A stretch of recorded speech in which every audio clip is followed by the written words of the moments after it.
Late one evening, Rebbe Nachman of Bratslav, the great-grandson of the Baal Shem Tov, the Hasidic master, was studying with some of his closest disciples, his Hasidim, late at night.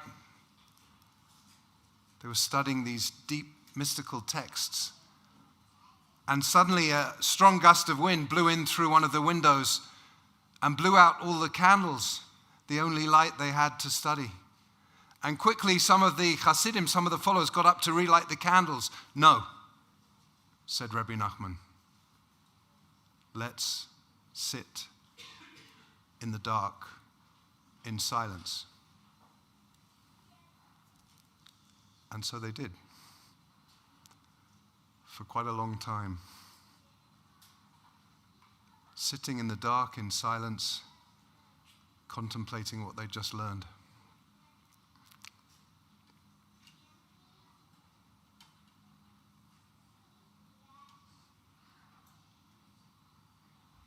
And eventually, one of the disciples could stand it no longer.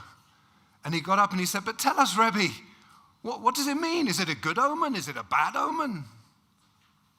"Surely," said Rebbe Nachman, "it is a sign that there is another presence among us, the presence of an angel, the angel Yodea, who is the angel who helps us find everything that we've lost in our lives." And at that moment, everyone in the Beit Midrash, in the study hall, kind of felt a gentle fluttering of wings, and they knew that indeed they were in the presence of the angel Yodea.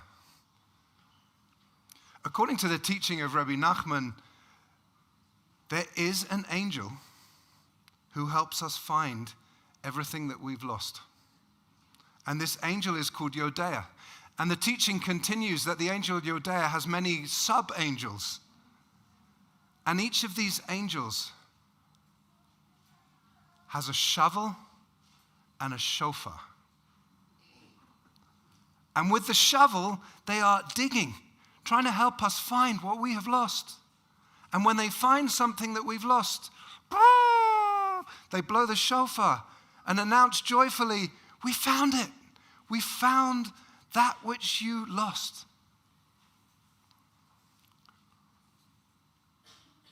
It's such a powerful teaching to me that doesn't come anywhere else other than in the writings of Rebbe Nachman of Bratslav.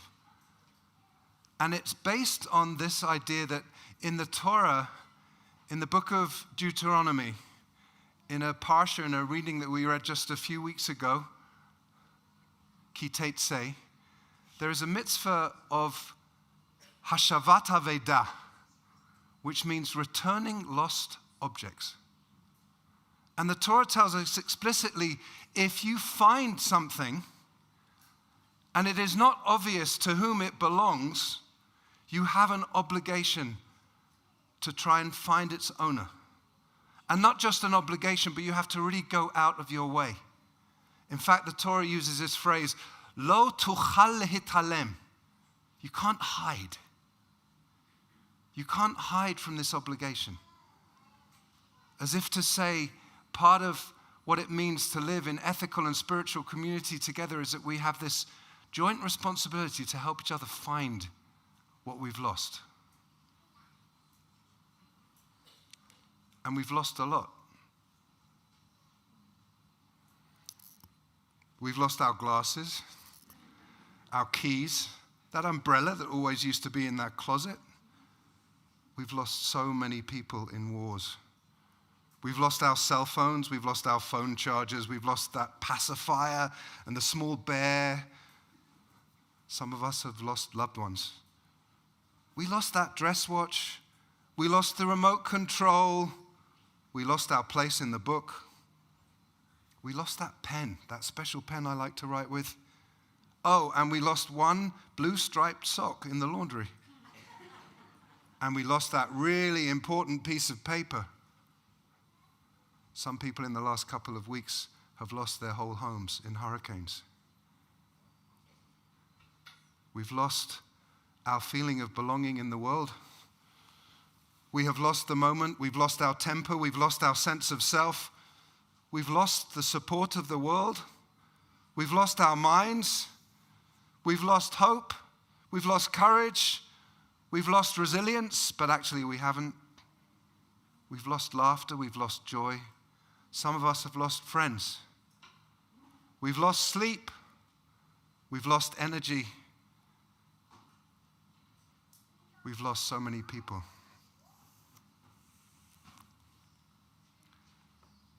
We've lost a lot. Many of us have lost a sense of who we really are and what we're really meant to be doing and feeling and thinking in this very complicated and painful world.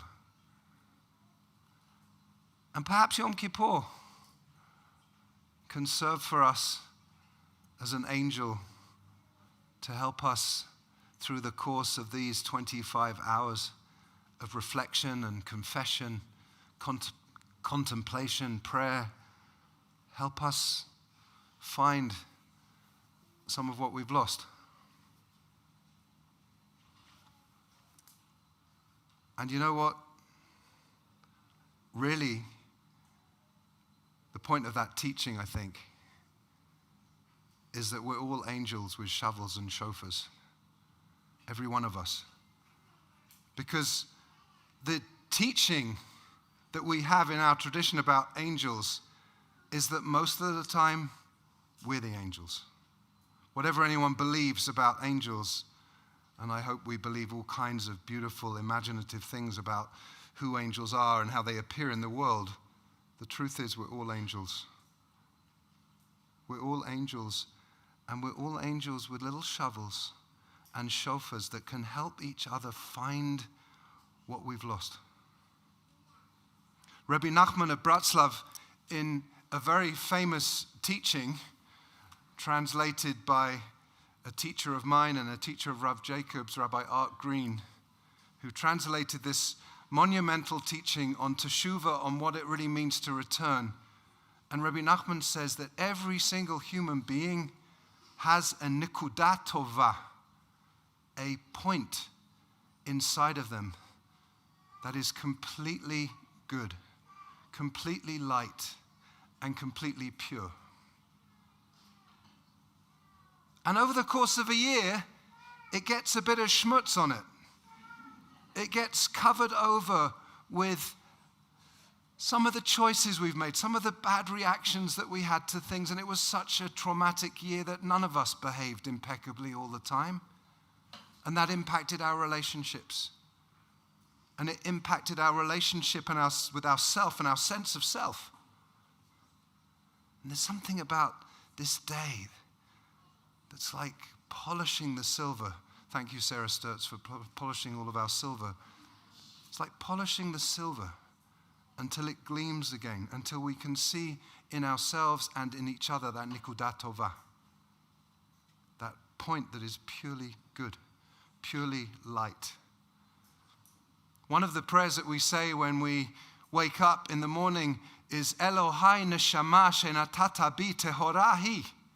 My God, the soul which you have put inside me, tehorahi, completely pure.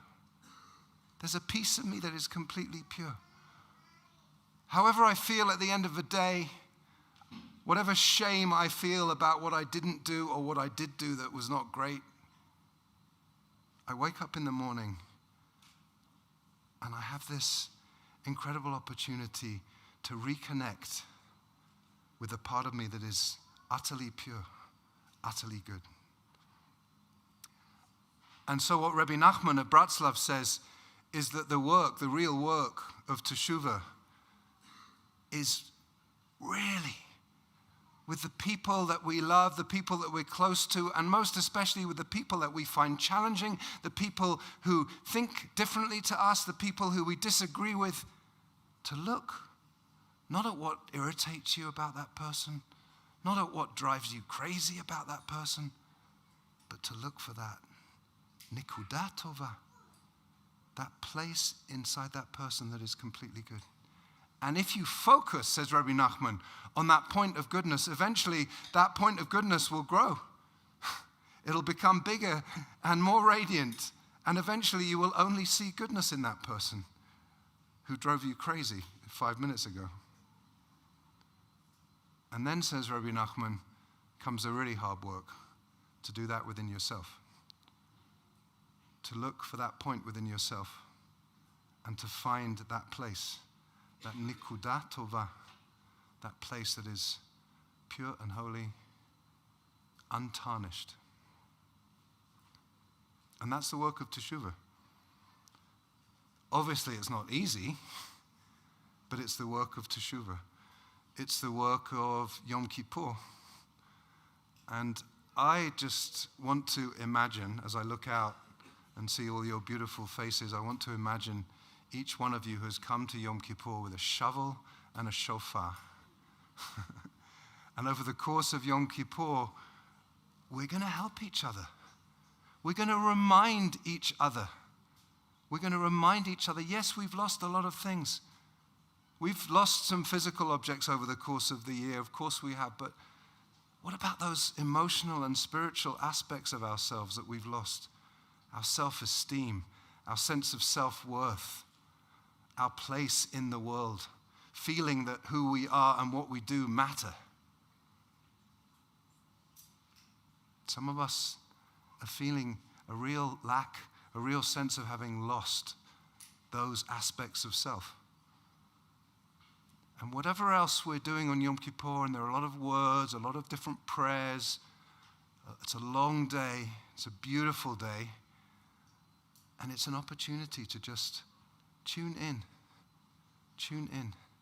Maybe it's a day when you even want to connect with someone else and help them find those aspects of themselves that they've lost. And it's certainly an opportunity for us to do that for ourselves. So should we start digging? Gemar Chatima Tova. And Shabbat Shalom, Shabbos.